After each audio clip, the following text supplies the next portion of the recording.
Hi, I'm Eve Simone. Please subscribe to my channel for your daily dose of double bass. So yesterday I started playing the Prelude in C major from Bach's Well-Tempered Clavier, and as I started playing it, I didn't give a lot of thought to where I was playing it or how I was playing it. I just sort of went for it. But after I was done and I watched the video back, I realized that there really is a dilemma, a trade-off, a decision to be made as to whether you want to move around with your left hand or your right hand. Do you want to shift or do you want to cross strings? Let me show you what I'm talking about. So yesterday, I played this the way I probably would have played it when I was a kid, in a more naturalistic way. So let me show you what I'm talking about. It'd be nice to start on the right note, huh?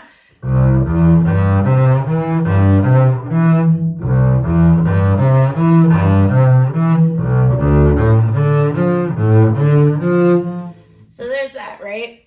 And this is the kind of thinking that would have you playing a C major scale like this.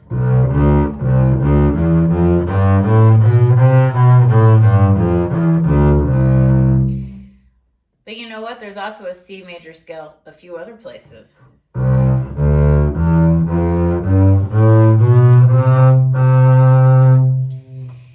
So I also started playing this sort of the other way, the way that leads to more string crossings, but less shifting with my left hand. Let me show you what that looks like. So I start all the way down here.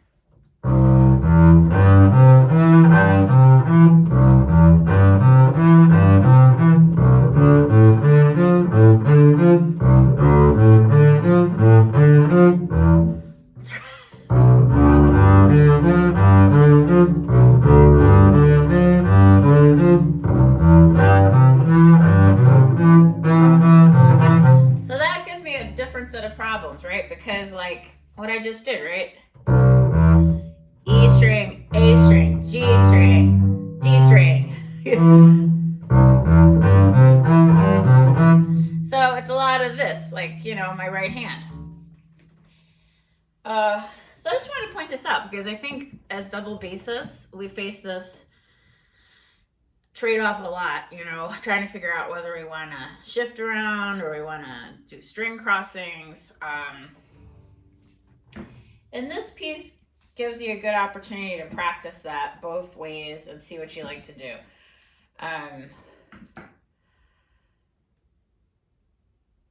Yeah, let me play. I'm going to play it again from the top, play a few lines of it with the string crossing way. And also, this is a good opportunity to talk about string crossing. So I think a lot of times when people talk about that, they talk about the angle of the bow and such, which, you know, is important. But another thing to think about is where you're doing this on the bow. And that's another thing you can practice with this piece that's very interesting. Like, for example, it's more natural to kind of play near the frog for this one. But what if I do this at the tip of the bow? What's going to happen then? Can I even do it? Let's see. I'll tell you one thing. That's using a whole nother set of muscles right here. You know, so you can practice it different places on the bow and see what works. So anyway, from the top, I'm going to do this a little bit, see what happens. And I'm going to be thinking about my string crossings and also trying to remember where the notes are, you know. That's always helpful, right?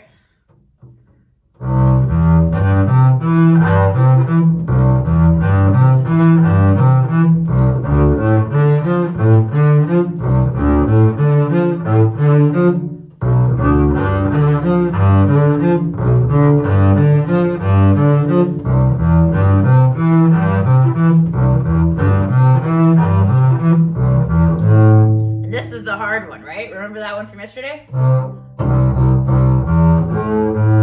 I can even play harmonics down here.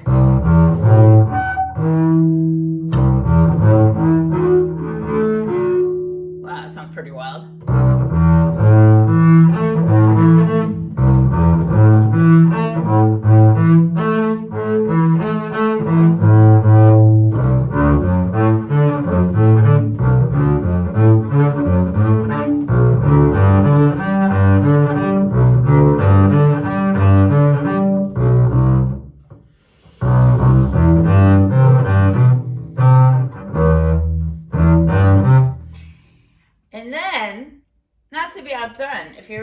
to try something different, you can play it up here, you know?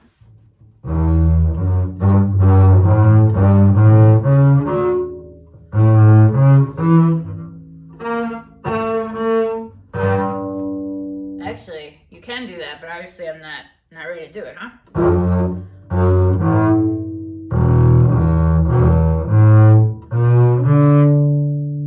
Oh, you know what? If you do it that way, you're up an octave. But if you wanted to play this an octave higher, you can play it up here. And that's very challenging, apparently, for me.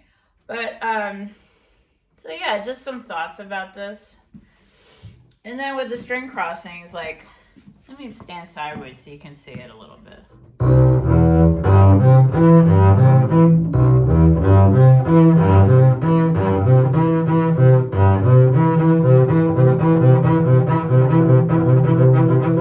So that's kind of the motion, and what I try to do with the string crossings is to move just enough to get there and not more. You know what I mean? So like, that was a good angle from the side. Let me show you that again. There we go. Let me move the music so I can see it better. Okay.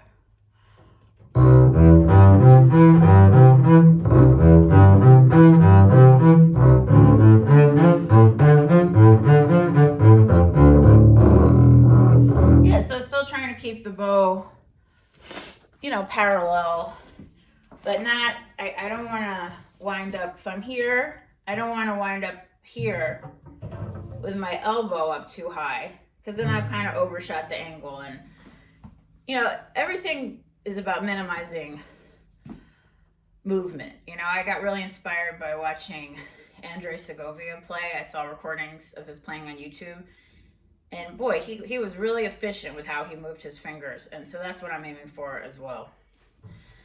Okay, have a good one.